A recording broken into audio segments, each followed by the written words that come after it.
আমার বাবা একাধিকবার হজ করেছে। তাছাড়াও আমার বাবা একজন গণ্যমান্য ব্যক্তি।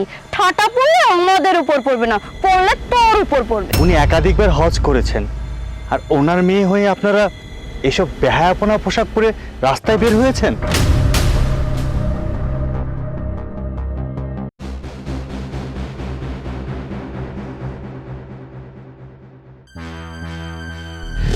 নাউজুবিল্লাহ নাউজুবিল্লাহ, আস্তাগফিরুল্লাহ আস্তাগফিরুল্লাহ। হে আল্লাহ, তুমি হয়তো এদের উপর ঠাড়া ফেলাও, না হয় আমাকে এই দুনিয়া থেকে তুলে নিয়ে যাও। এক্সকিউজ মি, জি বলেন। কাদের উপর ঠাটা পড়বে? আমাদের দুজনের উপর। আমার বাবা একাধিকবার হজ করেছে। তাছাড়াও আমার বাবা একজন গণ্যমান্য ব্যক্তি। ঠাটা পড়লে অন্যদের উপর পড়বে না, পড়লে তোর উপর পড়বে। কিছু মনে না করলে একটা কথা বলি, আমি কি আপনাদের বাবার নামটা জানতে পারি? আমাদের বাবাকে চিনিস না? ও, তাহলে ভালো করে শুনে রাখ। আমার বাবা হচ্ছে আলহাজ বশির দেওয়ান। এই গ্রামে সবাই তাকে অনেক সম্মান করে। আমরা দুজন হলাম তার মেয়ে, ঢাকা ইউনিভার্সিটিতে স্টাডি করি।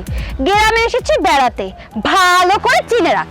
ও আচ্ছা, আপনারা তাহলে আলহাজ বশির দেওয়ানের মেয়ে। আপনাদের বাবা হলো একজন হাজী সাহেব, উনি একাধিকবার হজ করেছেন, আর ওনার মেয়ে হয়ে আপনারা এসব বেহায়াপনা পোশাক পরে রাস্তায় বের হয়েছেন।